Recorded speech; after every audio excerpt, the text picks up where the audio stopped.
Okay, here we go.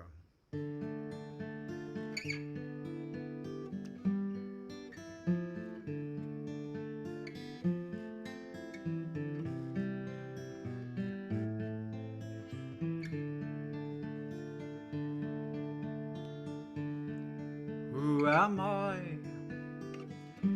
that I should happen on the threshold of your kindness? Bowed at the doorway of your fragrant memory, with the dust from your feet as my crown and wreath. A songbird's blessing, my guide on this pathway, made me the dust at your door. And now I would wait 1,000 centuries for the sound of your flute in my heart. And I'll be glad when from this hostel I shall bind my burdens on. At the end of this street, when my friends will ask what has become of him, you guided me to your quiet chamber for conversation and wine. We drank and we talked of the whole world's sadness, and henceforth left its burdens behind. Morning breeze, remember me, carry my prayer to the cheek of the friend. May I serve your pearls to travelers by the sovereign sea, to be drowned by your love in the end. And I'll be glad when from this hostel I shall bind my burdens on. At the end of this street, when my friends will ask what has become of him, you guided me to your quiet chamber for conversation and wine. We drank and we talked of the whole world's sadness, and henceforth left its burdens behind. And who am I that I should happen on the threshold of your kindness? Bowed at the doorway of your fragrant memory, with the dust from your feet as my crown and wreath.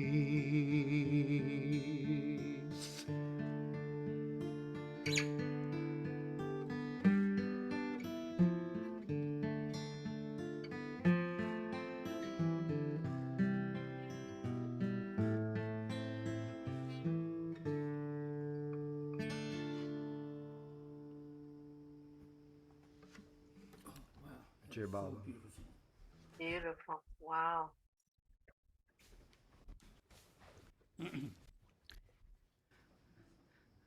Let me see. Were you able to hear that okay? Perfectly. Yeah. Yeah. The thing about the difference between Rumi and Hafiz is that Rumi writes about the lover-beloved relationship and also the world, but Hafiz is just lover and beloved with, with the world in the background. Anyway, that is, so let me say that Margi is the one who's going to share tonight. I hope you folks are ready with questions because we rarely have someone of her generation who's open and willing to share. I remember, when Margie first would come to the center, she was a little girl, and there's one scene right outside the refectory on the road going down to the far cabin.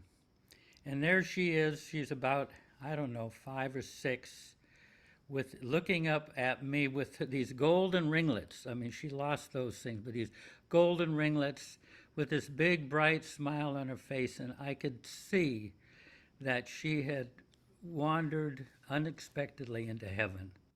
This was, was beautiful.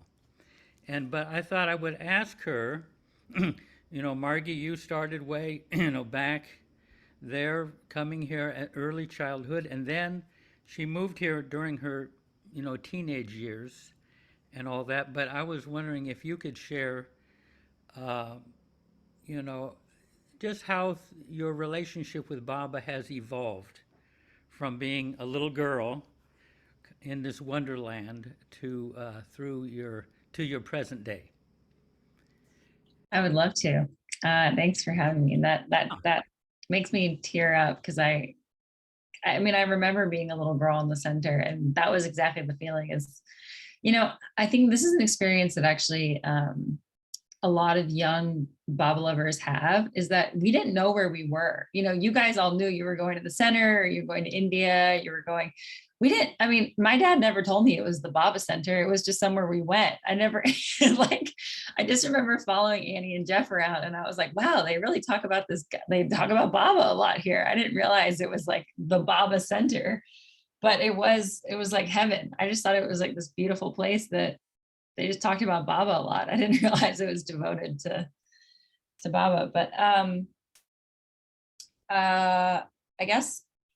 So I was Tell a little bit about how you even heard about, your father and your grandparents and. Yeah, for sure. So my dad found Baba in, I think it was 1971. He was a seeker type hippie.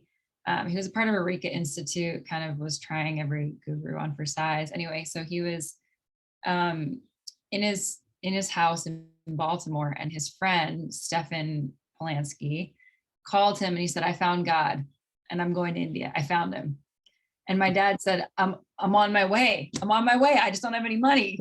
So he lived right near the Baltimore airport. And so my dad's friend went to India, and I think he met Erich.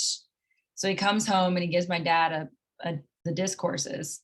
And my dad locks himself in a room for 3 days and reads the entire discourse. He doesn't eat any food or drink any water for 3 days. And he's in like what he claims to be higher states of consciousness, comes out, realizes he has to go to India. And so he gets a job selling ice cream on an ice cream truck. But it was something like you rented the truck for a certain amount of time, and then like you just had the truck and you made your money. So anyway, he made the money to go to India, and then he still had the truck for like another couple of weeks. So he would just give away free ice cream for the rest of the time that he had the truck. Anyway, he gets to India and he takes his wife at the time, and she was like, what is this crazy thing that Danny's doing? I guess they were both seeking, but so they get off the train and they get to Mehrabad, which, by the way, they went to Mehrabad with no money. Someone on the bus raised 100 rupees for them. So they somehow got a bus from Mumbai to Pune or something like that. And on the bus, they one of the guys raised 100 rupees for them, and that was all the money they had. So they get to Mehrabad, or I guess it would have been Merzad. I don't know what it was. Anyway, they met Erich, and the way my dad describes Erich is he said, I had never met a man who resembled a freight train before. And so that was his perception of Erich. And Ellen, who was his wife at the time, she was kind of freaked out. And anyway, they go to the Samadhi for the first time. My dad is already kind of convinced on an intellectual level that Baba's God. But she's my stepmom, she falls on the floor of the Samadhi and just starts crying hysterical tears and is like hyperventilating. She didn't really know anything about Baba. I mean, she knew what my dad had maybe told her, that they were going to see this seeker. But anyway, so she had this profound experience. And the way my dad describes it is like she belly flopped on the floor of the Samadhi and then came out like hyperventilating. And that was it for her. I don't really quite know like what my dad's experience was as I've gotten older. My dad's severely mentally ill. And so that kind of plays into a lot of this story. But anyway, that's how my dad found Baba. And then my grandparents actually became Baba lovers because my grandmother was very into Eastern spirituality, Eastern philosophy. And so she actually went to India. My grandfather was also very progressive at the time. He was a physician. I mean, I never met them, but Jeff met both of them. But yeah, they were Baba lovers and came to the center. And the thing I always heard as a little girl that my grandparents would come and they would bring socks for all the caretakers. And that was like, what, am I right, Jeff? Is that? Edna would get socks for all of the caretakers. It was great. You got a new pair of socks. Yeah, it's funny though, because my grandparents, they were 4'11" and 5'1", and I'm 5'10", so it's quite they were very Jewish.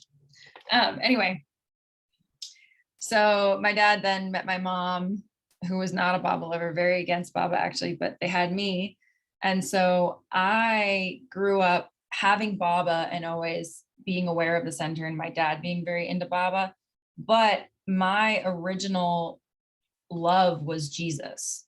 And I went to Catholic school and I would have visits from Jesus. Jesus would come to me all the time. And so I would lay in bed and I grew up in a really, really horrible divorce. And so I would just talk to Jesus all the time. He was always with me and he would come and visit me. And that was it. I just had a close relationship with Jesus. And I went to Catholic school, and I also remember in religion class being told that this was Jesus, and and I would think they don't know what they're talking about. Like, these people are off base. My Jesus is like, he talks to me, he laughs with me, he's like, and it would just be like a light that I felt all the time. But it was, yeah, Jesus, he was always with me. I never had a separation. But so anyway, I would go to the center, and my love of the center came from Annie and Jeff. I mean, I don't remember not knowing either of them. I guess Annie I didn't meet until I think I was probably 4 when I met her, but I don't have like recollection of not having Jeff and Annie in my life. And I wanted to hang out with Annie and Jeff, and Annie and Jeff were always talking about Baba. And so I just was kind of like, well, if these people are so nice, I guess it's real. Because my dad, he never really talked to us about Baba. It was like he would read us like bedtime stories, and he would read like parts of the discourses or something like that. But like, he would tell us stories of the Mandali and Baba, but it never made sense because I had Jesus. I had that space filled. Anyway, when I was probably 8 or something, one of our trips to the center, I remember Annie was really talking to me about Baba and who Baba was.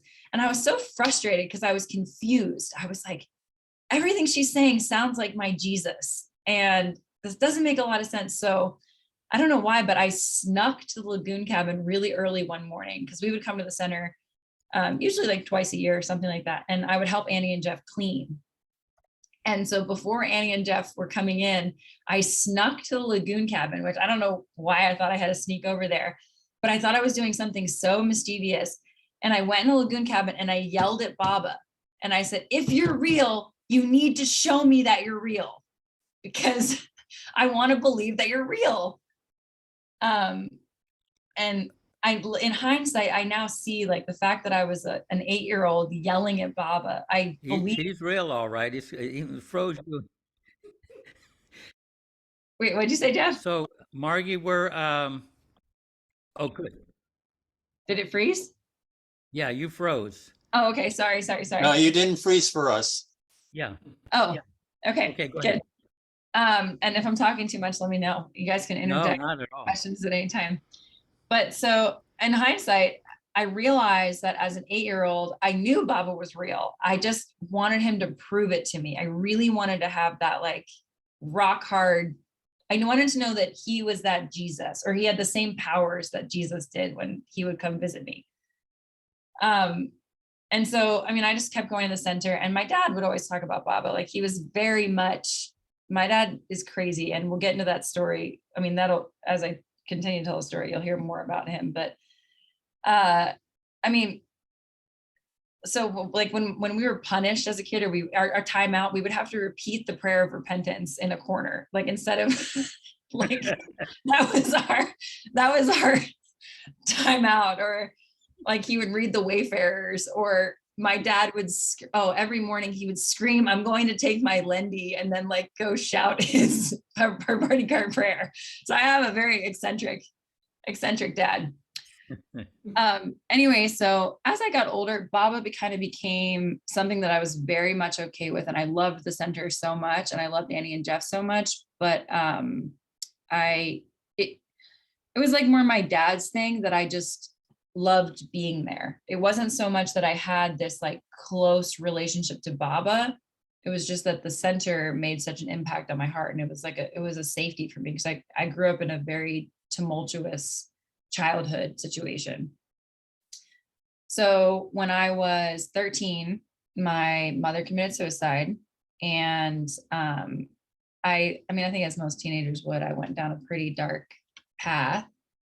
And so my dad basically kind of caught on to this and said, you're not going back to school. And I really wasn't, in hindsight, like I wasn't doing anything that bad at all. But anyway, and so he sent me down to Myrtle Beach, because it was a couple weeks. Oh no, sorry, I'm getting the timeline mixed up. He sent me down to Myrtle Beach because my older sister was living there. I have 3 older sisters and 1 younger one.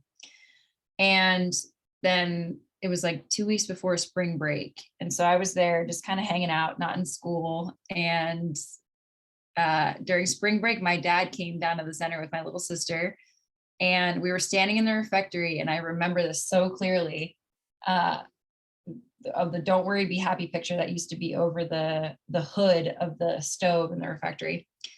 And my dad goes, well, Margaret, you're not going back to school, so you need to figure out what you're going to do. And I looked at him and I said, if I'm not going to school, then I'm going to India. And I don't know where it came from. I had wanted to go to India. Like we talked about it. And my dad had been to India many times with my older sisters, but never in like my lifetime. I don't know where it came from, just came out of me. And my dad gets this look on his face like, oh, this could be something. And so 2 weeks later, I was in India. It was also April. So my first trip to India, I was 14, and Naja Alvarado kept an eye on me. She was the one kind of in charge to make sure I was going to stay alive. And so I was in India, and I loved it. The second I stepped off the plane, I was like, I didn't know I wasn't home until I felt home. It was instant. And I remember driving from the Mumbai airport to Mehrabad. And this was before they fixed the road. And like, you're going off those big cliffs, and my eyes were just like this the whole time, like, oh my God, I'm home. And then they started driving like into oncoming traffic, and it was like, there was no fear. I didn't have any sense of fear I just knew where I was. Anyway, when I get to Mehrabad, Mehru had passed away on my flight over to India. We arrive in Mehrabad. The first thing I see is Mehru's body on the floor of Mondley Hall. I'm like getting chills. You know, I came straight off the plane and I just see this dead person. And I knew who Meru was. I knew that, you know, things happened, but that was the first thing I saw. So we didn't check. I didn't have like a glass of water. I didn't like pee. It was Meru's dead body. And so then we walk up the hill, you know, behind the car that drove her up. The next thing I see is Meru laid on the floor of the Samadhi. And then the next thing is we go down the hill and they cremate her. And I didn't, you know, I wish that I understood the value of what I was experiencing, but I was just like, what is going on here? I was 14. My dad didn't even tell me that like they don't have toilet paper in Indian toilets, right? I had no reference of what I was walking into. And I wish that I could have soaked it up more. But so anyway, through my trip to India, I had been writing these letters to my mom of just like anger, sadness, grief, just all of this emotion of what I had been feeling from her passing. And I mean, it was a lot in hindsight. Like I see how much I was carrying, but yeah, so I was just writing. And so it was the Dooney Day, and I go down and I just felt to bring these letters down. I don't know why. I mean, I do know why, but it just was a feeling that I had. And I decided to throw them all in the Dooney. And it was a physical weight that had been like, it was if I had, you know, those x-ray bags that are the x-ray suits that they have you wear that put that pressure. I felt this physical weight come off of me. And I felt joy that I hadn't felt in a very, very long time. And I say that was the moment that Baba went from something in my life to everything in my life. And that was it. I mean, that's my Jesus. And that was, yeah. And I mean, there's so much more to the story. That was when I was 14. I've had 10 years of life, a very intense life with Baba that I can go into. But I mean, that was my moment with him where I just basically like said, I'm yours. That's it. And yeah, I mean, I can keep telling more of my story, or I can have questions.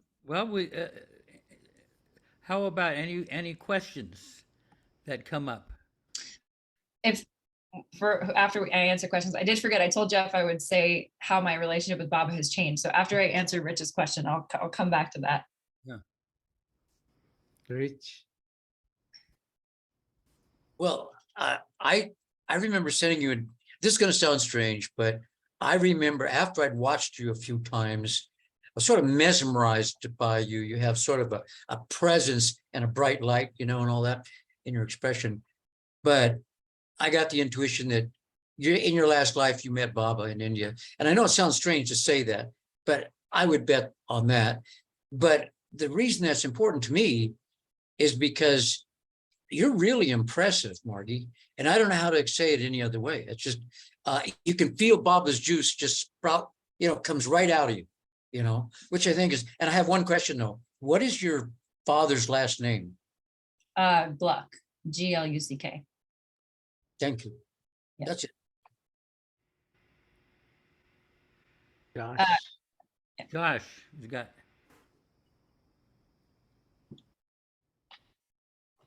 Oh, Josh, you're muted. You're muted.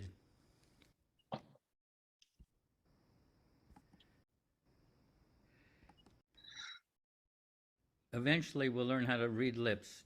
Okay, well, maybe he's got to. We'll go here and come back to Josh, maybe. Yeah, go ahead. Oh no, she's muted. Goer, you're muted. You're on mute. No, Goer, you're muted. I'm sorry. There we go. There we go. Okay, good. I'm sorry. I hit a wrong button by mistake and I got myself off the screen. Anyway, I'll figure this out. I'm so technically challenged. So Margi, it's so wonderful to hear from you. And I just wanted to know, when you say that you experienced Jesus, in what way did you actually have that experience? Can you elaborate on that? Yeah, I don't know if it was a vision, so to Uh-huh. speak. It wasn't as if I saw Jesus, but it was an inner vision. Oh, okay. I mean, as a child, it was like Jesus was, like the way I remember it is like having, the full form of Jesus in Uh-huh. white sadra, which is ironic, but Yes. definitely the Catholic depiction of Jesus's face, like the big beard, long Okay. brown, kind of reddish brown hair, Yeah. and a column of light. And that was just how my Jesus would talk to me. And it wasn't, he wouldn't come with messages. It would just be him, and we would be talking. Like I would tell him about my day and he would listen. I don't really remember a lot of him answering. Like I don't remember things that were said to me, more just like casual conversation of a friend. And a lot of my time with Jesus in these, like they were like visits, because it was a constant presence that I would feel like when I was in my bed, just like almost like if I was laying down, almost like Jesus was hovering horizontal, like 5 or 6 feet above me. And I had a very difficult childhood, and I would tell Jesus how difficult my childhood was. And I would, explain to him like what was happening and how scared I was or how overwhelmed I was. And he was always just there with me. He never gave me like an answer, but I was never alone. And I would actually I would look forward to getting in my bed and having these talks with Jesus. Okay. Thank you. That's Yeah. interesting. And you have much of that experience now with Baba, but that's comes later. Yeah. Yes. Hey, yeah, can you folks hear me now? Yes. Can you hear me? Okay. Yeah, I was just hoping that you could expand a little bit on how sort of like your sort of emotional work and Baba sort of interrelate, because obviously you've done a lot of really big emotional work on yourself. You've had a lot of difficulties in your life. And yeah, and how that interplay between that and Baba is, what that dance is like, and just anything that comes to mind. Yeah, no, I really appreciate that question. And it actually allows me to answer Jeff's question. So, I hesitate to tell too much of my story because it's pretty graphic. But it's my Baba story, so I have to kind of keep it a part of it. But so after this Dooney experience, Baba was like a honeymoon. And when I say Baba did not leave my side, it was like those visits with Jesus. It was just Baba all the time. It was more of an internal experience, but it was like having that Jesus above me inside all the time. And I just felt like he was right there, and I was just talking to him. And I see that one of the most beautiful parts of my relationship with Baba is this grief, this immense grief that wasn't just from my mother committing suicide, but also so much of my childhood and so much of what I dealt with. This taking it away, I thought, for a long time that Baba just cured me, right? And I would talk to adults and they would say, oh, you'll have a breakdown one day, or like, you're not actually over this. And I really didn't feel it.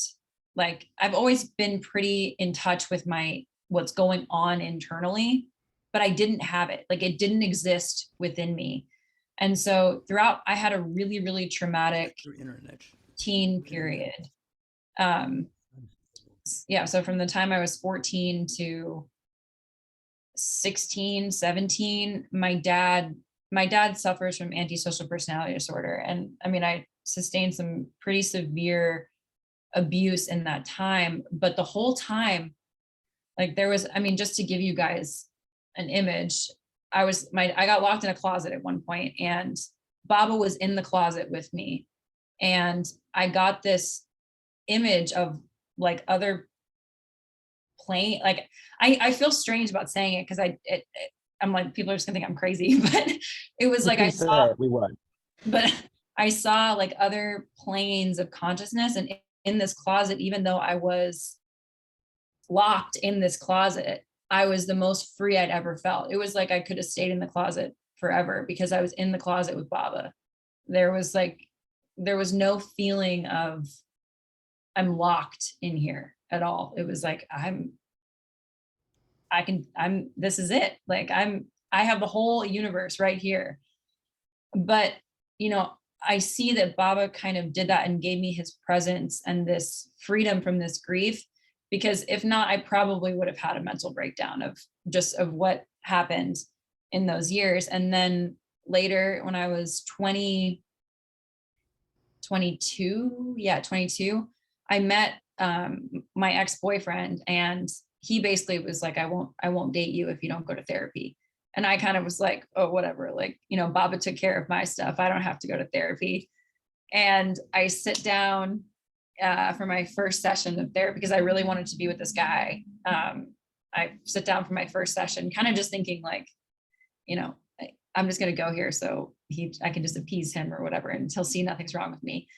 And I start sobbing like within 30 seconds. And I've told my life story so many times to people because it's like this funny thing of how much I've been through, but I just start sobbing. And then what I realized was Baba himself had been holding and feeling my grief for me for all of these years, but he didn't exempt me from the lesson of learning what that grief had to offer. And when I was old enough and safe enough to be able to process this grief, he gave it back to me. And so through him, the first period of my life with Baba was this bliss, total absolute bliss from the time I literally was blissed out. And Jeff saw me all those years, even though I was going through all of this, it was just like bliss. I had sparkles in my eyes. I was constantly like crying for Baba. I was either in India or in Myrtle Beach. And so 14 to 18, completely blissed out, like not even on this plane. And then from 18 to 22-ish, maybe, Baba was just like constantly a part of my life, but it was a very removed version of Baba. He was a pedestaled Baba, internal, but still this like all pervading energy. And he could do no wrong. That was the other thing, is like it was almost like I had kind of dissociated from anything bad in my life. And so Baba didn't have any of those attributes at all. And then when I hit 22, one of my biggest crises that I've had in my life was not dealing with the grief. Yes, that was traumatic. I mean, I'm really lucky that I had this guy in my life, because there were like 3 months when I would just like lay on the floor and scream and cry because I couldn't do anything else. But the hardest part of that was letting go of my relationship and version of Baba that I had. And he completely shattered who he was to me and became my abuser. And that was what the hardest part of this process was Baba actually became my abuser, because I've really separated from my parents. Like my parents they're just these souls that took on this role. Baba was this, but in order for Baba to be this parent for me, he had to be my abuser. And so there was a real like dissociation that occurred and kind of existential crisis that I had with Baba. And I didn't know what to do. I mean, I would call Charles Haynes, and I would just cry on the phone and saying like, I don't know how I can love Baba if this is what he did to me. But it only gave me this like deeper, richer connection to him and full acceptance of myself and acceptance of who Baba truly is. And then when I went to India, this was about a 1.5 year period that I was kind of going through this of really like questioning, is Baba God? And then also, if Baba's not God, have I just been crazy since I was a kid and Jesus would come visit me? It was like my entire identity that was built upon this sort of escapist relationship with God was ripped out from underneath me, and he was making me feel and experience everything. And I was frankly like pissed off about it and really, really upset. But I mean, there's more to that story. I don't want to talk too much. That's I hope that answered your question. It did. It was awesome. And you're not talking too much. It's so good. It's Okay. incredible to hear. No. Ina? Margie, your dad told me his story and I was just blown away by it. I thought, this should be a screenplay. Yeah. Uh, Yeah. I really do think, have you ever considered writing it? Yeah, I have considered writing it. Maybe one day I'll write about it. Yeah, well, would you like to hear what he told me? No. Okay. What would it be, uplifting to her, or? No, I don't think it would be. Yeah, I don't really care to hear what he has to say. I mean, the way the way I view my dad is he's just a very, very sick person. But he's a doctor. Yeah, doctors can be really sick people. Yeah, no, I know. Yeah, I mean, he definitely, he's got love for Baba, and I wish him all the best, and I hope that he's happy in his life. I just know that, that's where my relationship is with him. So you don't have a relationship with him? No, I don't have a relationship with him. Mhm. Yeah. He was, I mean, it is true. He's had his great difficulties. That it's not like she's rejecting him so much as his dysfunction. Yeah. Yeah, No, his mindset. Yeah. Yeah. Any other question. Let's see if there are any other questions that people have. Rich? I do have, You're muted. Oh, I think you muted yourself, Rich. Yeah, there you go. I have one other question, Margie, because I've tied a few things together, but what relationship do you have with Vanessa? Because you had I'm really curious about how, that must have been part of your, okay. I'm happy to break that down. And that, I mean, I'm really, I guess paraphrasing is the word, telling my Baba story just in a very condensed way. But so, Vanessa's here listening. is she? Oh, hi. Yeah. Hi, Mom.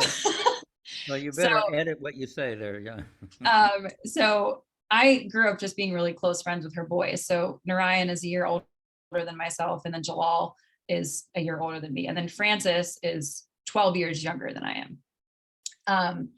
And so when I would come to the center, the boys and I were just like three peas in a pod. We kind of grew up together, and I was a wild kid and they were wild kids. So I think that we would climb trees, like run around, do gymnastics, that kind of stuff. But Vanessa, I think that Vanessa saw, and she could probably speak to this, she saw my dad, I think only because she's had very similar people in her life where she was able to recognize just how my dad's an extremely charming individual. I mean, he's somebody who is like, people fall in love with at first sight. I mean, women like throw themselves at him. He really has a lot of great attributes, but she immediately saw the grief that I was in, number one, from my mother committing suicide, and then also what was actually going on with my dad. And in her very, very sly way, even so sly that I didn't know what was going on, called my dad and was like, I think that Margie should come live with me. Because she had at the time, Francis was 2 years old. And then my dad was just going to basically not do anything with me. I just was going to not be in school and kind of hanging out with nothing to do once I get back from India. But so Vanessa, I think she saw this opportunity to help me. And then also it worked out because she was homeschooled, or I think she had just put the boys in high school, but she had homeschooled the boys all through their years. So she told my dad, she's like, why don't you let me homeschool Margie? She can be near the center. And then I need babysitting for Francis during the day. And so it really gave me this protection for, I think it was about 2 years that I lived with her. And I would live with her and then go to India for, 2 months and then come back and live with her some more, or live, her and the boys and Kevin. And we just became this beautiful little family network. But then with mental illness, someone can switch at any point. And so my dad decided that I was just off the rails, which I wasn't at all. But I mean, he just got some story in his head and decided to move to Myrtle Beach. And now Vanessa has kind of taken me on as a daughter entirely. And I really was like, I was in their Christmas card, and there was no I didn't feel like there was a separation between me being a part of their family versus the boys. But so my dad like takes me back all of a sudden. And this is just when the abuse got very, very severe. And Vanessa, also knowing that, there was really nothing that she could do, like she had no legal rights to me in any way, tried to figure out what she could do. It's like, okay, so you call Child and Youth Services, but then I could get put in a foster home, or my dad could also take me back to Philadelphia, which is where he lived. And so it was a very tricky situation, but basically we devised this plan that my dad is very, very chauvinistic and really believes that like it's his Baba right to get his daughters married off. And so knowing this, we kind of use it to our advantage. And Kevin, Narayan's dad, Vanessa's ex-husband, called my dad and said, I think we should arrange a marriage between Narayan, who was a year older than me, and myself. And my dad, being who he is, thought it was an amazing idea. And so, of course, we knew on the side of like Kevin, Vanessa, Narayan, Jalal, and myself that it was a farce, but I legally married Narayan to get emancipation, which, so I could be a legal adult. And then I moved back in with Vanessa and that family. So yeah, that's that connection. Not really related to Baba, but just this side story. Hey, let me ask you just about the different generations. Yeah. There's kind of some gap between the generations, imagined gap, I feel. Anything you can say? What would you say to the older generation? There are a few of those here on the screen about understanding your generation. Anything that would be helpful? Yeah, I think, first, by Baba's grace, Baba's really connected me to the older generation. I haven't felt the same separation that a lot of the people my age feel. But the thing that I would say is when the older generation takes a personal interest in the younger generation before they put their concepts or even stories onto myself or my generation, it creates an openness on our side. Because I think that my generation, we're a little bit more closed off because we have all information at the palm of our hands. Even about, if we want to know stories of the Mandali, all we have to do is go on, the internet or ask even our parents or something like that. And so what I've noticed is my generation gets very closed off to the older generation when we feel that it's being pushed onto us. And there's a naturalness that comes when you guys take a personal interest in our relationship with Baba, because our relationships with Baba they're much different, I think, than, this is just my perception, I would say, is we really, through growing up through the Youth Sahavas, many of the people in my generation feel Baba in each other. And it's much more of an inner experience. And I would say in practical spirituality, my perception is that the older generation, when they came to Baba, it was like die hard for the Mandali, because the Mandali are here. And what's happening now is, I think that the shift is that we're bringing Baba out into the world more. And so what draws us to the older generation and to want to be a part of it is those who really want to know our stories.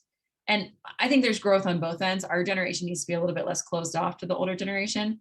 But I do think that where a lot of the growth is from the older people is I've had a lot of people say to me, I mean, I run a Baba podcast, and I've had multiple people say to me, "Oh, I just thought you were a dumb kid." And the first thing I think is like, why would you like, I don't have any desire to hear anything that you have to tell me now about your relationship with Baba, because you've written me off before you've known me, if that makes sense. And so I think on both ends, if we just take time to get to know the personality self and allow that love to flourish, that the natural conversation of Baba just bubbles up, because that love already exists. So you're saying like the personal interest in your generation from our generation is the link. Yeah, absolutely. Because I think that, I'll use this example. I was just at Diana and Terry's house for the LA Sahavas, and I was staying there with, oh yeah, where's Terry? But Valeria was staying there. And I mean, I feel blessed because I just know the value of these people who are close to Baba's, even all of you guys, the fact that a lot of you met the Mandali, I know the value of that. But what I will say is, when we were sitting at breakfast, I'm just a kid, right? I'm 25. I'm there to help work the Sahavas, and Valeria is the guest speaker. But the whole time that we were sitting at breakfast, the only thing Valeria was doing was asking me questions about me. And then Diane and Terry, even more, were asking me questions about myself.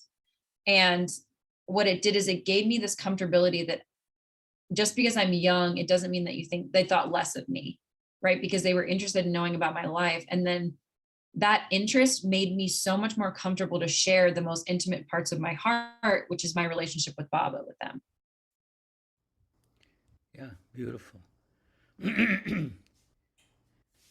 Yeah. Tina. Tina. Yeah, I wanted to ask you about Katie. Where is she, and do you have a relationship with her? Yeah, I mean, we're not super close, but we do talk. She's in Portland, Oregon. Well, if you see her, say hi for me. Sure, I will. All right. Gosh. So I have so many questions here. So if we ever running out, just ask me. But yeah, that's interesting that you brought up the intergenerational sort of stuff. Yeah, interesting, because yeah, we're sort of like the younger generation. We're the first generation that doesn't have the mandali, so we've got no mandali, which is an interesting dynamic. So I feel that really big hole in my yearning. I'm looking for mandali, and there's just none there. But that's okay. How would you envision like the Baba community of the future? Like what kind of stuff are you gonna bring into it? Do you see it staying similar? Do you think we'll start including more improvisational dance, and we'll become all about improvisational dance? Like what kind of stuff do you think is going to happen in the future, or you're interested in, or you feel Baba is passionate for? I'd love to hear your thoughts on that stuff. Thanks, Josh. Well, I have a lot of thoughts about it, because it's just about all I spend my free time doing and thinking about is like running Baba projects behind the scenes. But I think that, what's the most important to me, and I hope that by Baba's grace that I'll have a hand in it, is keeping the integrity of Mehrabad, Meherzad, and Myrtle Beach intact. I think that, what I hope for is the growth of Baba. And I'm actually about to launch a big project, which I'm very excited about, of creating a social media page devoted to Baba, and then recording all of Baba's books on audio. And so I'm working we've got some stuff happening to make that happen. The podcast was the springboard for that, which is kind of, making Baba more accessible for young people. Because I just came off the Youth Sahavas, and, Jeff and I did a discussion group together, and I really realized how little the generation that's below me knows about Baba, what his life, his teachings. Even if they grew up in Baba families, they just don't know. And so the big picture I see is,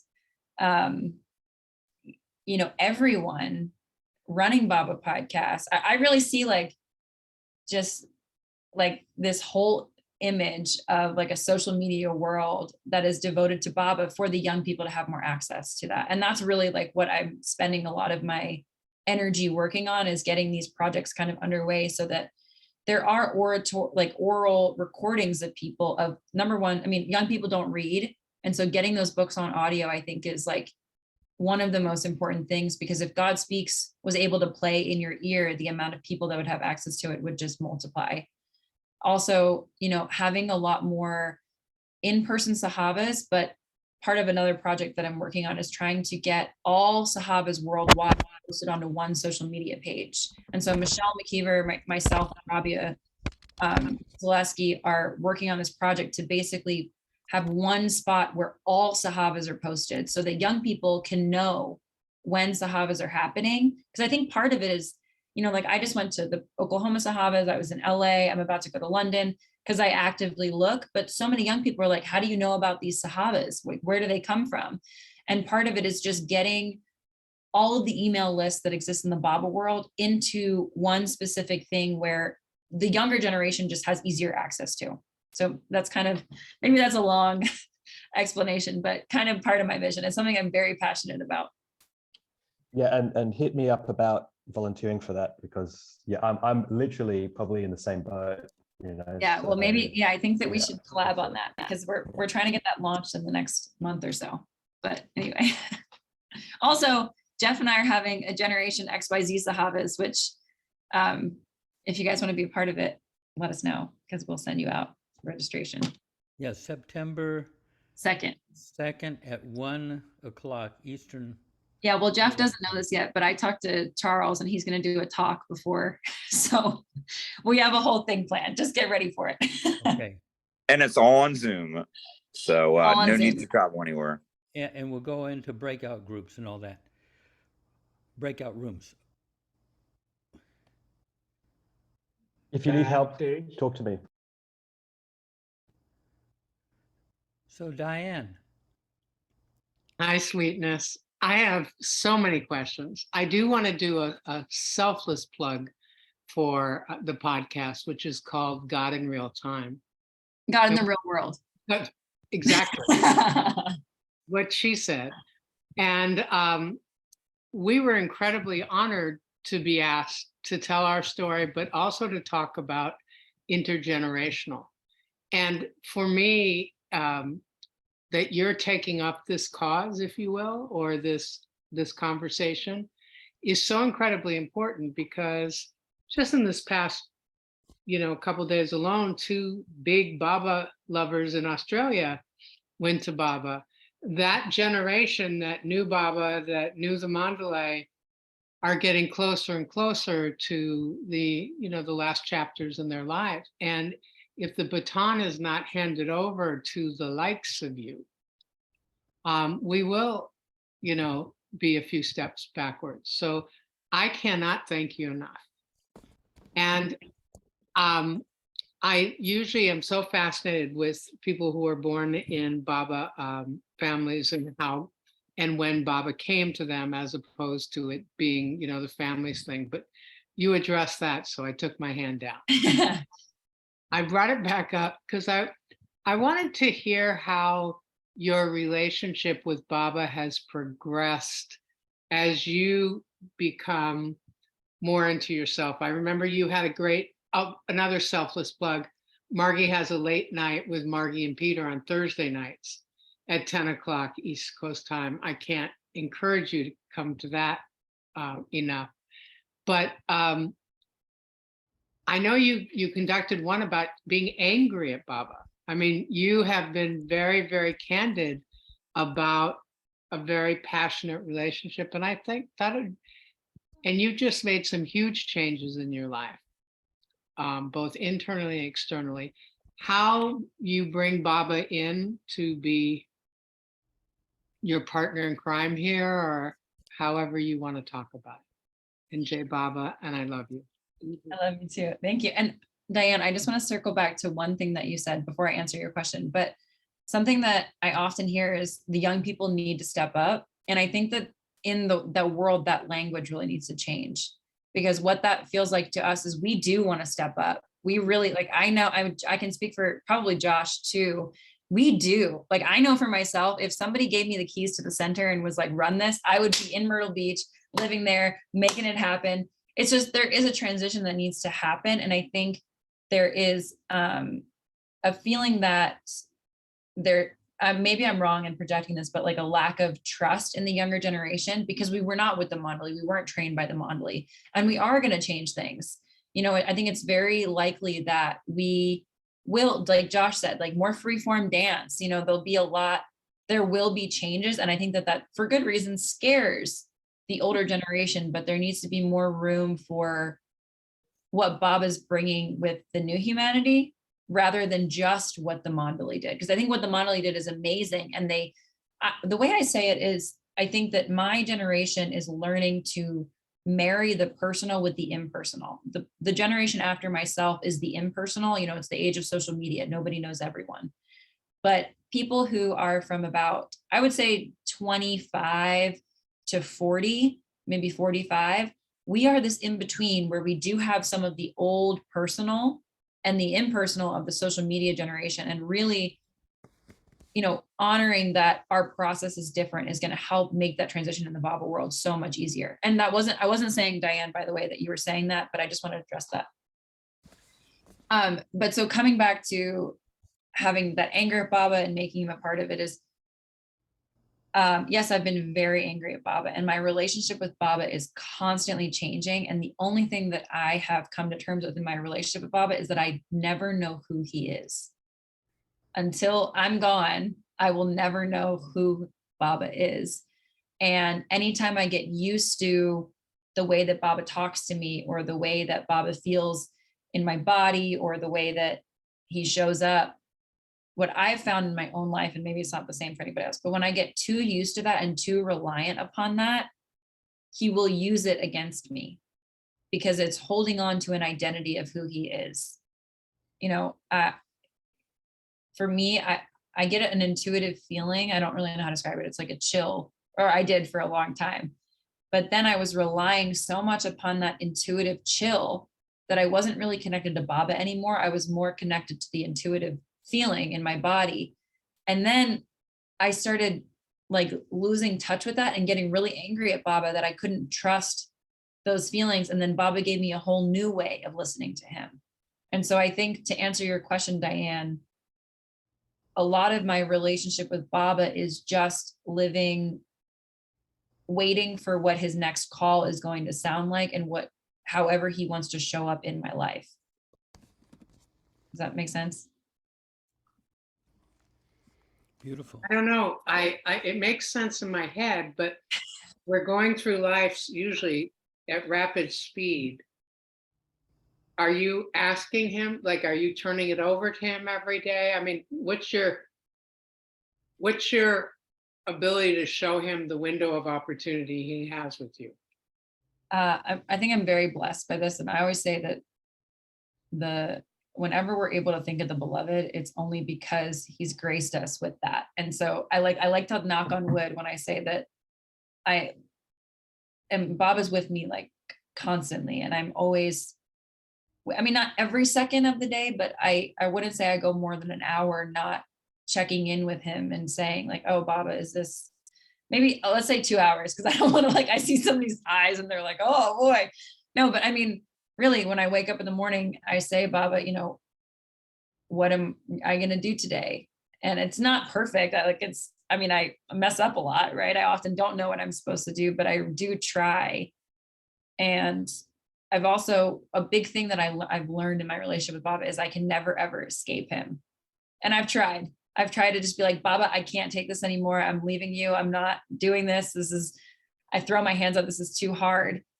But yeah, that I will never, ever escape him. And so if I just keep remembering him, he will come through when he needs to come through. And me wanting him to come through at all times is me just being attached to what I feel Baba is, because he's really here in every single moment, in the trees, in the Zoom call, in the water that I'm drinking. And I don't know, trying to tune into that more.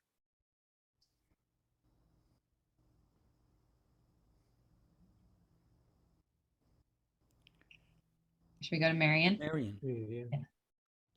Okay.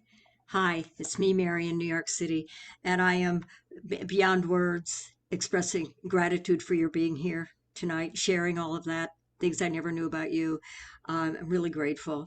And I'm have a just my questions are kind of general, not for you to come up with some very specific answer, but in my senior center, I've been involved with for years in a lot of intergenerational conversations at my senior center. So we're with junior high kids and senior high kids, and we have conversations. They pick the topic, we discuss it, and our center is devoted to intergenerational activities, and I've been doing that for a long time. So it's very close to my heart. I've never been around a youth Sahavas, and I know there's a couple, I think, different age groups. So the real young ones wouldn't know anything about this. And you've shared about how they come and bring themselves there and then go back out in their lives. And I have started what I've seen, because I've helped a lot of younger people more going away to college who just don't have the support they need, and are some do okay, but a lot of them do not. And I'm starting a foundation called Bridging the Gap, how children can leave home and have the support they need from their parents. So parents need education too. And so, I mean, from pre-K to grade school to junior high to college, the Bridging the Gap covers all of those age groups, because I've getting all of my facts together. The age group between 10 years and 24 years old, the top of death is suicide. And I was wondering, do any of the older kids bring any of that, or bring that to the Sahavas, or what's going on with kids maybe who aren't in Baba families, having to try to move out into more of the spirit world when our society is very much, in the material world.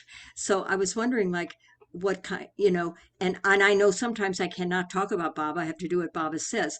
Sometimes live Baba and not be speaking about Baba. So I can't go tell everybody about Mayor Baba, but I can live it.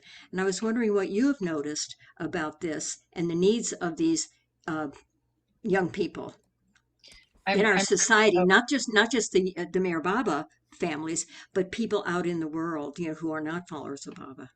Yeah, no, I really, really appreciate you highlighting this. And I was just at the Youth Sahavas, and I did notice that the rise in social anxiety, which connects to suicidal ideation and all of these other things. But I, as a youth, yeah, sure, when you're a teenager, you do struggle with like wanting to fit in, but the difference in social anxiety, like such severe social anxiety that they can't function, it blew my mind. It really broke my heart to see, even Baba kids, what they're struggling with and how difficult it is. And also, we've talked a lot in, Elisa, Jeff, and I are involved in this UK Sahavas. It's going to be an intergenerational one. And the one that we've talked about is part of the reason that I think the younger generation is having trouble like stepping up the way that you guys did. Maybe the older generation, I don't want to say you guys, but the older generation, is because of the increase of social anxiety, and how there needs to be room for the softness of that, and that we do things a lot more, maybe not myself, but I can say a lot of my peers do things a lot differently because of the increase in social anxiety, and making a safe space for that and that understanding. I don't know how that's going to be bridged, but that is a major factor that I know that a lot of young Baba lovers would be much more involved, but they struggle with crippling social anxiety. And so I really wish for everyone's sake that I had an answer or some sort of way to sum that up. But I do think that, Marion, what you're saying, like, needs to be a lot more people's focus. Yeah. Yes. Thank you. Thank you very much. Yeah. I just wanted to say that Margi the Mandali took such an interest in all of us. And that was something I will always treasure about them. And so I'll take an interest in you by asking you, what do you do for work? Oh, well, thank you. I do a couple of different things. I run my own business. I'm a life coach and astrologer. So I do like informed trauma healing, some somatic work, but then I pair it all with like astrology and human design. And then I'm also a corporate wellness consultant, which is, I do like fitness training and I'm a chef for that. But that's a little bit of what I do. I also do a lot of Bob stuff. That's what takes up most of my time. That's Very great. lucrative. Thank you for sharing that. Sure. Pasha?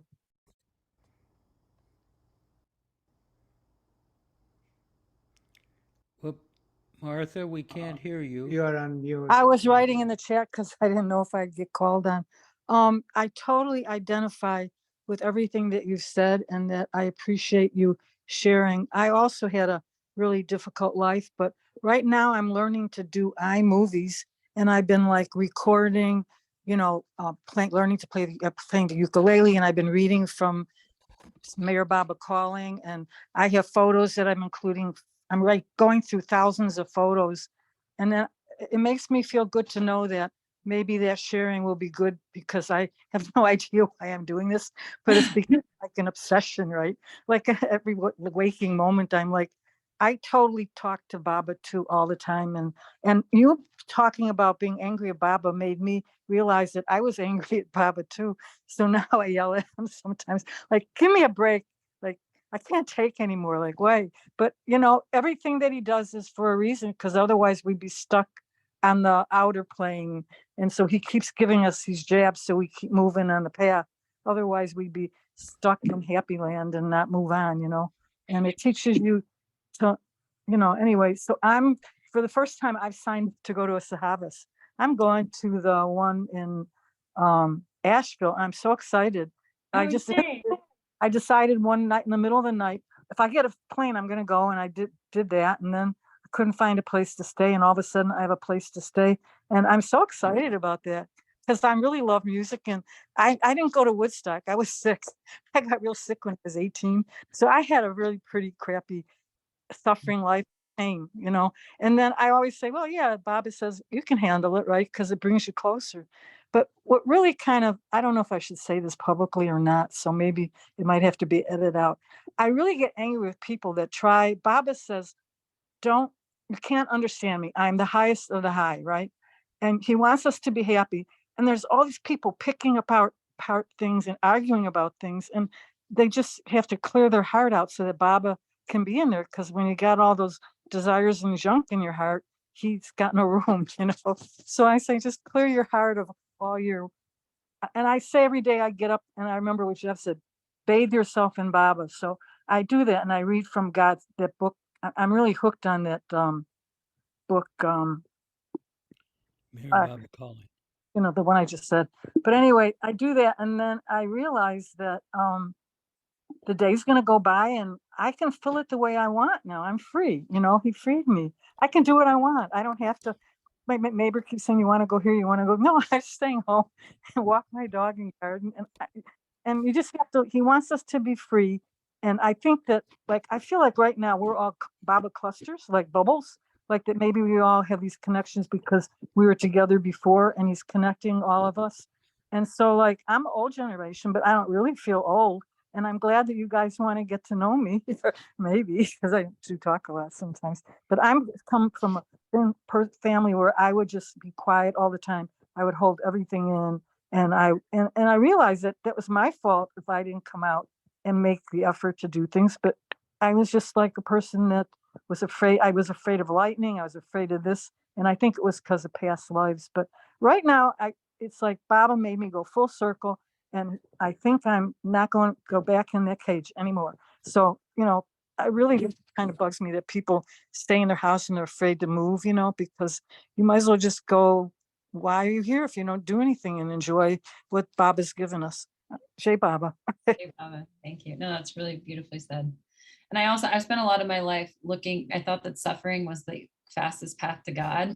but I figured out that it's the fastest path to just suffer more. if you really want to get close to God, I mean, Baba will give you the suffering. Don't worry. I don't want suffering. I just want to be happy. I don't Yeah. want to, I said, that's enough, really, I'm going to a pain clinic. I said, that's enough, I just don't care anymore. Like, whatever, when he's going to take me, he's going to take me. I've had I counted in my life, I've had 10 car accidents where people have hit me on the left side of my car, right? And I've had trucks go around me. I've had all these things happen. I said, well, why worry about car accident? You drive, Baba. I'm not driving anymore, but I have to be alert anyway, So you just have to turn it over and just get, like Jeff said, get in the back seat because he's doing it all and you just have to let him enjoy himself because how about, do you ever get lost and wander around all the way? And I used to get mad when I got lost and I said, well, he's got me doing something because why am I over here in the woods looking at all these houses that are beyond belief? It's like, okay, I'll just go with it, but sometimes I say, that's enough. I want to go home, anyway, but I really want to go home. That's the point. We're all his children and he's letting us come back home. And that's like how I felt when I went to India the first time. I was there in 1994. And I ended up going on an airplane. My filling fell out of my tooth. And I said, I can't go to India without a tooth, And I went anyway, and I got there, and I couldn't believe the toilets and the toilet paper thing either. But I was there in 1994 when they still had the banyan trees on the road and everything. And it was like an 8-hour ride, and you have to go out. And I looked at where you have to go to the bathroom. I'm like, oh, And I remember getting to the Baba Center, and I was like, I felt like I'd been through the war, and then when I have Jewish background. So anyway, I don't know if I should be talking about me so much here. So I'm going to let you go back to you. I'm another story. Right. So Thanks, And Marcia. Nancy. Ken? Hey, Margie. Hi, Always Ken. good to hear from you. A couple of things came up.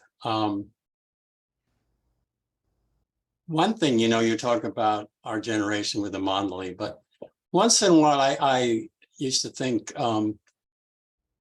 sometimes I miss the days when it was just me and Baba, I mean, we learned so much from the Mondali, but it could turn into a distraction. So don't feel like you've missed anything. In fact, as someone said, I've been reading the old Lord Mayhairs and I see these pictures of Baba with different disciples. Oh, that one looks like Margie. So, and another thing, you're talking about the younger generation and the Youth Sahavas. And I was wondering, one of the issues that we dealt with, well, this goes to something else, but let me say first, it's amazing how Baba's held on to you and you've held on to him through all the hardships. Because I think my generation, the hippie generation, a lot of our kids, you're more like our grandkids almost, but I think a lot of the kids were like turned off to Baba because they thought, gee, our parents love this. They're supposedly these Baba lovers, but they're so messed up. They've been divorced 2 or 3 times and they've had affairs and they've whatever, et cetera, et cetera.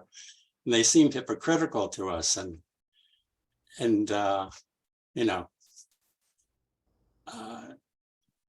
maybe not realizing we were a struggling generation in many ways. There are many of us, not all of us, obviously.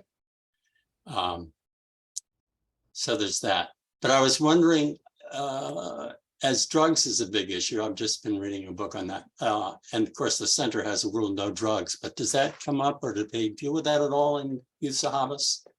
Yeah, I'm really glad you're asking that because so normally we always have discussion groups. That's a big event that happens at Sahavas. So every day we have 3 discussion groups. And so for 4 out of the 5 days this happens. And so they're always like very well attended events. The kids love them, but we always have a drugs discussion, which is talking about what Mayor Baba said about drugs. And I've been lucky enough to run it with Marwan Keller, who just is like an expert on it. It's like he's downloaded all of God Speaks in the Discourses. I don't understand it. It's really amazing how he can just recall line for line. But so last year, him and I did the drugs conversation, and we had 2 kids who had never even heard of drugs. We had 2 kids that they came to the drug conversation, and in telling what Baba says about drugs, you have to talk about drugs a little bit. We're very careful not to idealize drugs at all and talk about them that way. Just talk about what Baba says, like, because it can be a fine line when discussing drugs.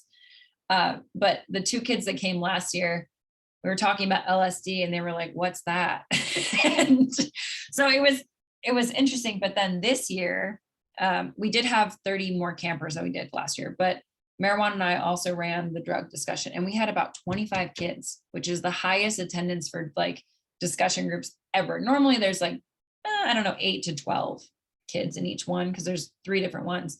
But yeah, so we had about 20 to 25 kids in this, and they were so interested.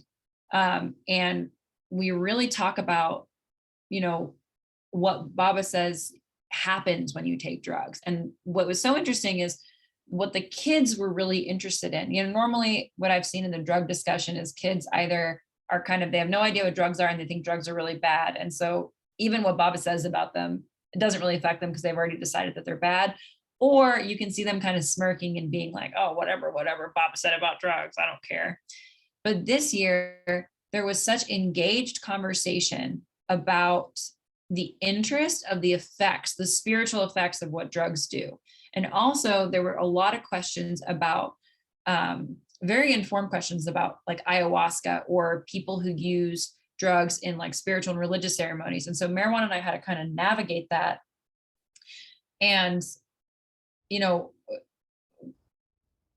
what the kids it was really amazing because they wanted to know all about what Baba said about addiction and healing from addiction. And then, what Baba said about religious ceremonies. And basically, what we told them as far as religious ceremonies go is like, if you have a master, you have one master, and our master says not to do drugs, right? If you are a Rastafarian and that's your master, then that's a totally different story. But this is what Baba says. And this is, Baba says, do what your master says. But yeah, I don't really have a conclusion for you. I hope that kind of answers your question, that there is a great interest from kids. And I will say, Jeff sat in on a discussion group that we did, which was like Baba 101, basically. And the kids, I've noticed, are so much more interested in the metaphysics of what Baba said, like how the spiritual planes of consciousness work. When I was growing up, I'm still growing up, but when I was in Sahavas, our interest was more what were the stories of Baba's life. But there seems to be a shift, even in the drug conversation, of what is the metaphysical rebound of what drugs do. Thanks. Yeah. Peter. Yes, I couldn't hear you the first time. Hi, Peter. First of all, hey Margie, thank you for all you do, by the way. You're so like, I always awesome. call you, you're Baba's court jester. Thank you. I appreciate it. So my question is, of course, I really admire you, and it's such a gift that you're so great with like every generation in the Baba world, which is awesome. Like to be good friends and in contact with so many wide variety of ages. Do you think there's interest in like our generation and of course younger and like moving to places like Myrtle Beach, India, Oklahoma, California, like Baba centers, and like volunteering / working at these places? I definitely think there are. And I do think that that's a misconception that I've heard from the older generation, is that, oh, well, they don't want to live in India or Myrtle Beach or Oklahoma or like we did. And I think the difference is that it's actually just money. It is so much more expensive to live in the world now. And I just tried to move to Myrtle Beach. Like I just really tried to move to Myrtle Beach. And, the center doesn't, it's not the center's fault. It just doesn't pay well. Right. And it's hard to make money, especially I'm speaking specifically about Myrtle Beach, but Myrtle Beach, I lived there for a long time and had to make money. It is a very, very hard place to live. And same with India. You're even more, you have to be a trust fund baby to be able to make it in India, or run some kind of online business that doesn't really require that much internet. And there is a yearning for the younger like in my generation, to live in Myrtle Beach. Like I said, I came off the Youth Sahavas and everyone was like, I just wish I could live here. I just can't afford to live here. And that's something that I do think that the Baba community is going to have to figure out what to do about that, because Baba put his centers, I'm sure not by chance, in areas that are very difficult to sustain income in. Difficult to what? Sustain income. Oh, So yeah, so true. There's no like big, great jobs here. It's all it's a lot of it's hospitality jobs Yeah. here. Yeah. And I mean, Which- there are yeah. advantages. Sorry, go ahead, Peter. I didn't mean to cut you Yeah, off. no, you're exactly right. Yeah, a lot of it is hospitality, which they pay okay, but a lot of people do have like two jobs. I mean, to be honest, even I have two jobs. I have a side part-time job where I work 1 day a week, and which helps me a lot, like travel and whatnot, and to go to India and save up for emergencies. But no, it's so true. What you said. Yeah. And I think it's not that the yearning isn't there. It's that they just can't afford it. Thanks, Margie. Appreciate it, Margie. Jennifer. Hi. Hey, Margie. Thank you so much. Hi. From one entrepreneur to another. So, I guess I'm an older, younger Baba person. I didn't know the mandali. I didn't do all the things. It's relatively new in my life. And but I think about the young people a lot, of course, because I love being around young people. And I don't know a lot about the Sahavas and how many people are we talking about in terms of young Baba lovers? So that's my first question. And then, I kind of came to Baba in this really strange sideways direction. And I think a lot of us, have, but some of us found out about Baba a long time ago when it seemed like there was a lot of energy coming that way and sending people to India, and the people were seeking. I'm just curious where the young people are coming from now and how they find you or how they find each other, how they find the center. I love what you're doing to put the word out. And I know Baba has his own plan, right? So we're doing our thing. We're talking when we can. You're setting up some different things for people through social media. I get that. So yeah, those are my questions. Well, so as far as the Youth Sahavas, it varies every year. My generation, when I was attending Sahavas, there were a lot more campers because I'm kind of the tail end of the baby boomers kids. Like my dad was a baby boomer, but he had me very late.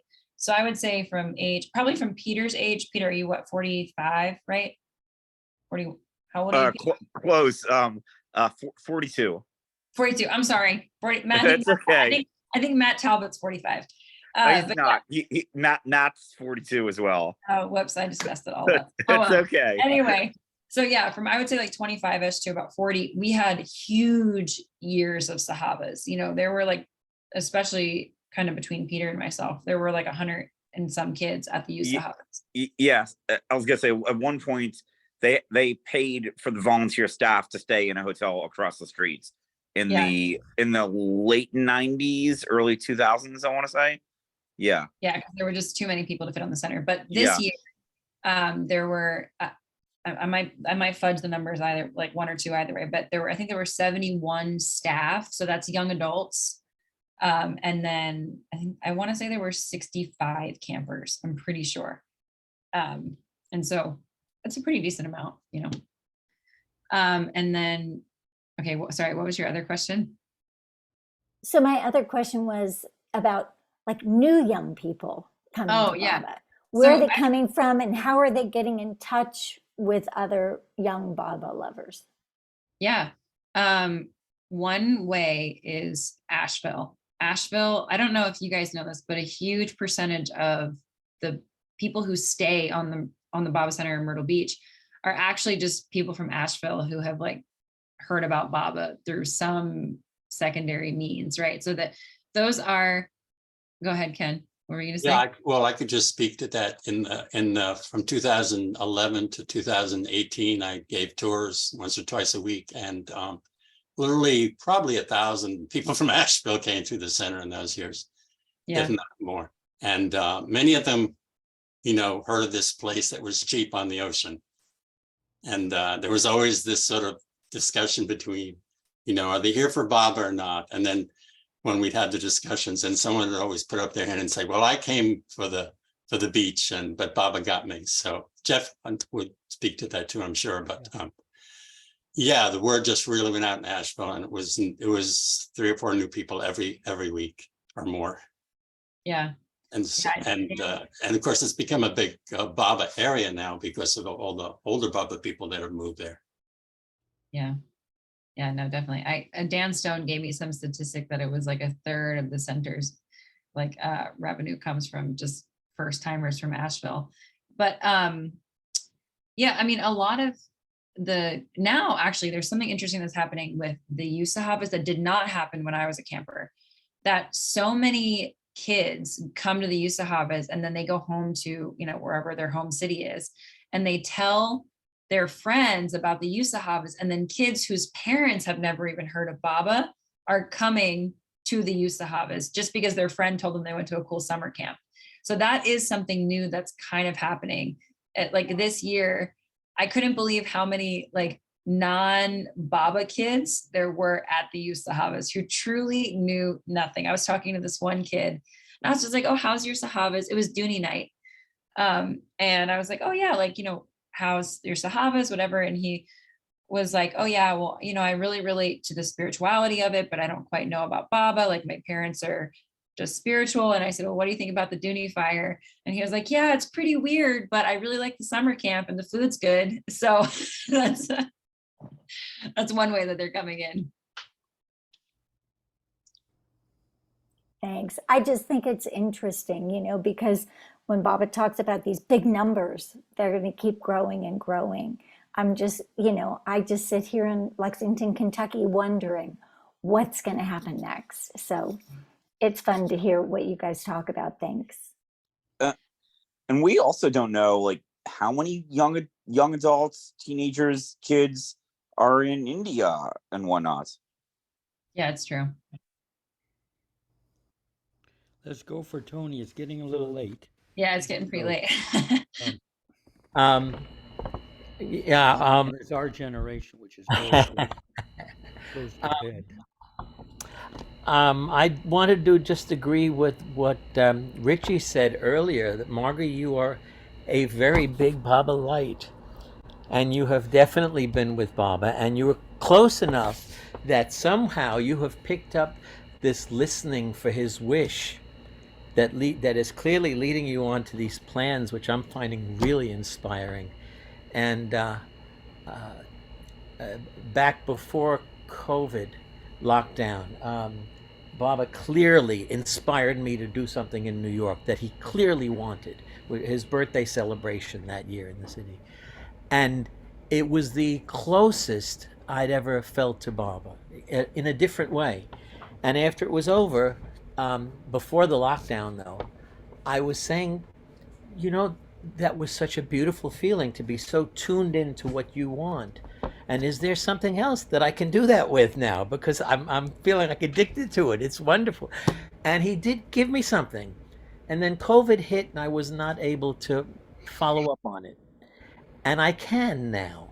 And listening to your plans, I thought, okay, even somewhat similar to some of the things you were saying. One thing you said. So I'm going to go ahead with that. And thank you. Hey, no, I have like a Baba empire in mind. That's what I think. Like literally just getting Baba out and like all the, I mean, I have, since I'm running my own business, I have a social media brain because I've had to do a lot of social media marketing. And I'm like, how can we get Baba stuck in the algorithm? So he's like, you know, getting viral on TikTok or something like that. But anyway. We baby boomers were definitely the recipient of a lot from Baba. And Baba was, I think, giving and giving and giving, and the mandali and the intimate times and all that. But that age clearly changed.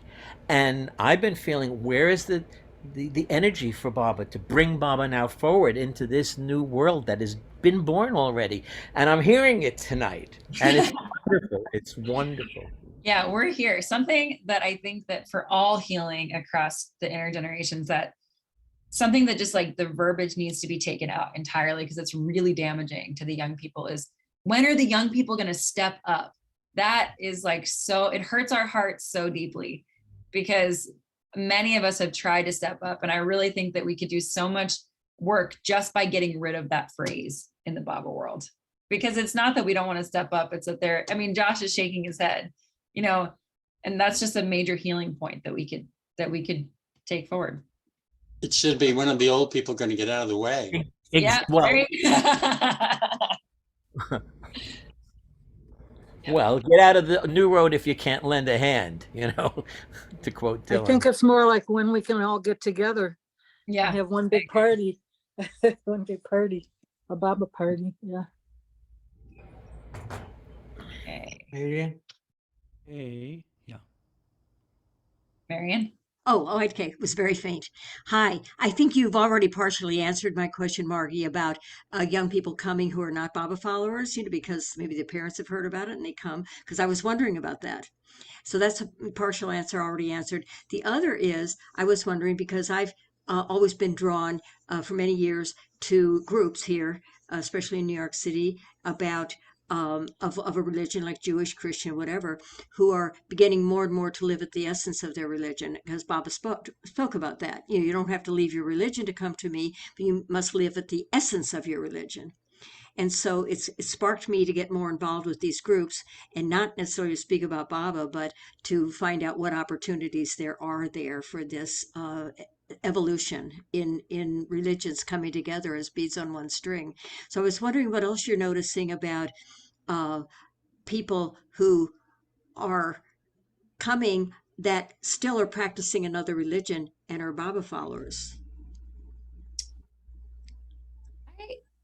I don't think I've seen much of that. I mean, I've spent a lot less time in Myrtle Beach, through my teens, I was working on the center. So I saw everybody who kind of came down. Jeff can probably speak more to that. But what I will say is I don't see a lot of that in the younger generation. What I see more are people who are already open coming to Baba, who are maybe interested in alternative spirituality. They might have like a guru or something, but I haven't seen a lot of like, oh, I'm Hindu and I'm coming to Baba, or I'm Christian and I'm coming to Baba, or I'm Muslim and I'm coming to Baba. And that, I mean, I just haven't seen a lot of that. All right. Thank you. It's Yeah. a journey. Rich? Well, speaking of that, Shree's not here tonight, but Shree's about your age, and she had that old Hindu past, and so, but Baba tapped on her brain and walked right in, right? But there's one thing I want to make this clear, and this sort of backs up Tony, but I don't really believe that Baba came to make everybody believe in Baba or any of that stuff. I just don't follow that. I think that you are sort of a light that attracts younger people who can begin to feel what's this all about and who is Meher Baba. And that's how I think most people eventually move towards Baba internally, in an inner sense. It's not about beliefs or any of that. But so this is more a story about how you can bring that forward in the years to come, if you wish, and if that's who you are. Because that's how I know Tony and I were drawn to Dr. Lionel Kenmore. And, it was like, for me, magnet and iron filings, boom, that's it, And so you have some of that. That's what Baba is. I think that's all Baba does. Jeff's like that. One comment, when I was 40, I used to run around after Jeff and Annie too. I thought they were great. I do just think you're saying something that's really, really important. And I have really used it as my philosophy when I was working on the center. This is really a lot of my stories are adopted, and a lot of who I am is adopted from Jeff and Annie. And it's, from seeing the way that they have been with people and how much it impacts them. But I think that's something that really needs to be brought back to the spirit of the center. And then what I really use with the Youth Sahavas is we don't have the ability to turn people into Baba lovers. We don't. But the only thing we can do is make a personal connection with them and connect to their heart so that they want to come back and see all of us. And then Baba has more time to work on them, right? So the more time that we can connect to people who come to the center, even if it's for a day, and they go, oh, hey, I really like that guy, Rich, or yeah, that guy Jeff's kind of weird, and then they want to come back, and then you brought them to Baba's basket, and it's so much easier for him to do his work. Excellent. So we go to Ken. Yeah, just one quick thing, Margie. I don't know if you've been to the Astral Music Sahavas. No, I haven't. I have not been to that one. We only went 1 year, but I was very surprised. 3 days of nothing but music was really built an incredible feeling of Baba's presence, without the talking and all the other stuff. And just, they had some Baba star musicians, but then also everybody could come up and do 2 or 3 songs. But just that 3 days, and it was very reasonable. You had to find your own place to stay and everything. So it cost basically a few dollars, And so that might be something that maybe should happen more often, and create that sense of community and also energy, that sort of that shared energy and community feeling. Yeah, I do think, especially for the younger generation, community is a much more prevalent aspect of our relationship with Baba. Not that it's not for, I really don't like dividing older and younger generation, but I'm just kind of using that to compare. But we really feel Baba in the togetherness. And when we're able to come together and have that spirit, it gives us like that little, that little hit that reminds us, that hit of bliss, as Jeff says. And I think, having more of those events, like the Astral Music Sahavas is a really good example, that are put on by young people. And it's on us. I'm not saying that we're not, we need to step up in that way. And I said it, but you know what I mean? We need to take initiative in that area to bring that. But then also, I think being welcomed by the older generation to be like, yeah, we want you to run us the Sahavas. That can kind of create that healing. Yeah, we should check it out when you get a chance. Yeah. Should we go, Patty? Right. We'll make this the last because it's getting late. Okay, can you hear me, you guys? Yeah. Am I okay? Hi. Well, really, you just started to answer some of the things that I was just going to ask you about, Margie. Is that what I want to say is you do cross the generational boundaries 100%. You would not have been with Valeria, with Diane and Terry, or to have been all the places you are and to be doing what you're doing, in my opinion. I mean, I concur with what's being said here. You are an open heart for Baba. And that is what brings people to Baba. It's allowing him to work through you. And I really believe that he's mastering this whole thing, and I don't even want to put generation. I agree with you. The new souls that are being born and that look in the space-time contingency right now that we're all living, we're thinking, okay, they're younger. Well, hello, as we evolve, the language even is different, and generationally, your language and the him, the her, the them, everything has changed so rapidly since we were your age that it's just such a phenomenal thing to witness. And it's just, to me, I mean, my heart fills with the fact that, Josh or Momo, whatever is happening now is so rich. And when we were in the young ages, we were filled with that. And Baba gave people jobs, if you will, or vocations that brought humanity to him so he could do exactly what you say. They're going to love you, and you're going to be the one that brings them closer to him by his wish of you doing that, and it's great to see the fire. It's great to see the fire. And, when you get on the other side of an aged body, the soul is still alive with the fire, and we saw that with Valeria.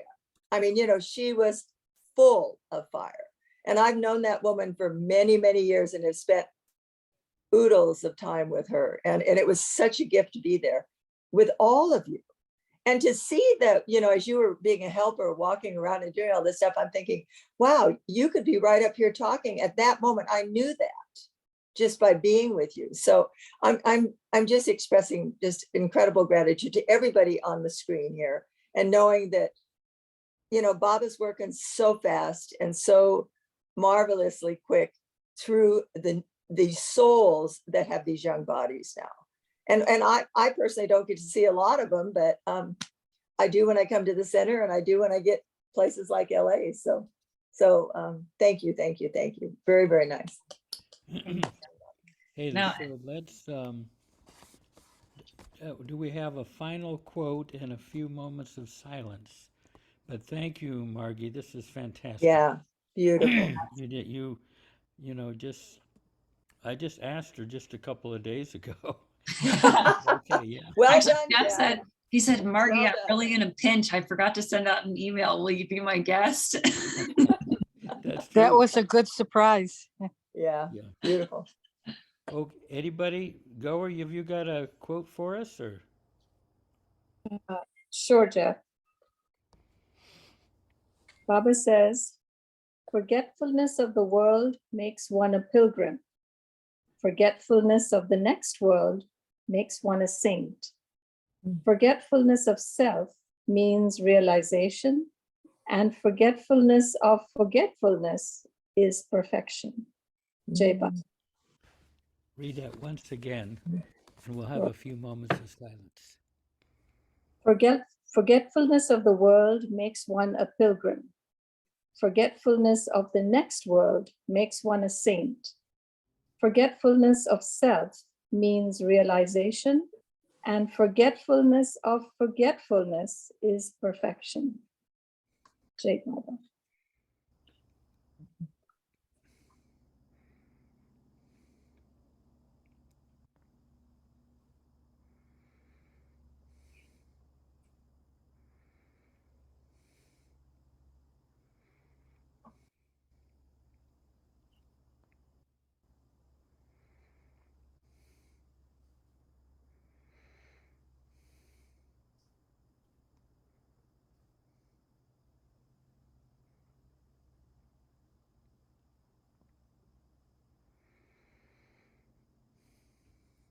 Jai Baba. Hope you're having a good vacation, Jeff. Well, there were about 30 kids for the last 3 days, Ah, so I didn't have much wiggle room. Where are you broadcasting out of right now? Rhode Island. And you see that right there on the wall? Oh, you're at their house. See that? That's an original Picasso, believe it or not. Oh, God.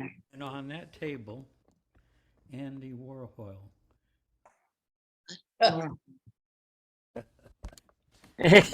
But don't tell anyone.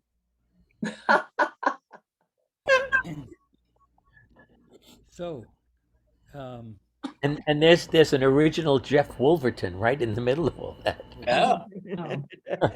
this is great. This was fantastic. And we just, Let's go. you know, Baba gave I Jeff just more feel- wealth than most of us will ever know. You know, was that? Baba gave you more wealth than most of us will ever know, Jeff. I don't know It's about me. that, but you know, It's I all just, I different always kinds of felt that wealth. the personal Yep. love is what's missing. Personally, being personally interested in each other and loving each other is the one. I do feel that Baba came as a man, as a person, to bring personal love into the world, the focus. As Muhammad, he kind of brought Allah, which is the impersonal God. Mm. But I just feel there's a Baba once said to, can't remember who it was, maybe it was Helen Dom, the path is through people. Mm. You know, something from being at the This era, the path is through people.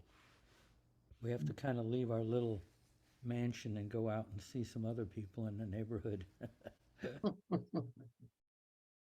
Anyway, So a little late, but I have a poem about youth. So is it too late to read it? yeah, about youth. Yeah. Okay. It's a new one, actually, and I just realized, so it's called Singing Umbrella. Your friendship, like a fledgling bird, appears in magnificent disguise. It peeps and drips of sounds, kindle light upon the land.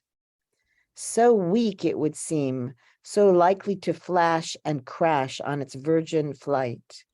Little firecrackers of love, falling so young, so young.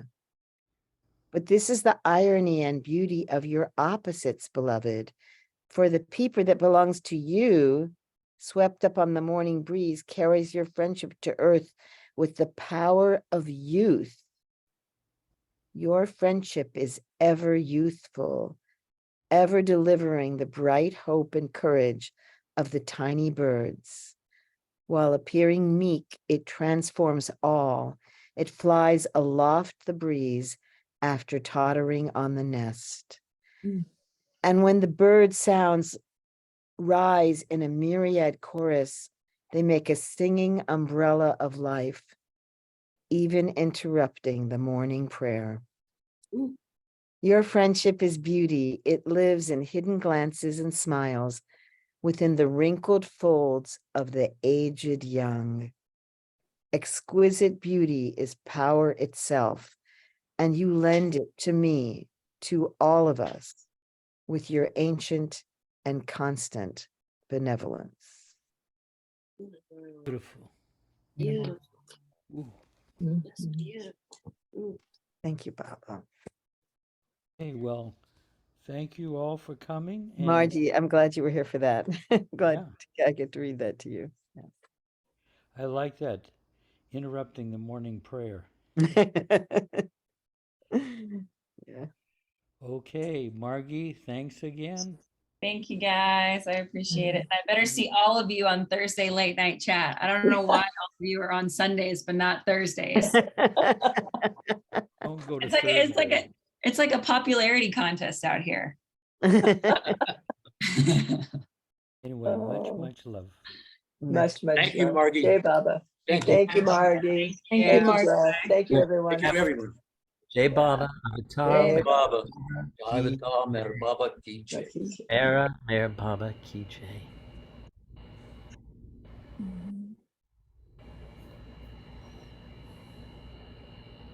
Bye, guys. Jai Seema.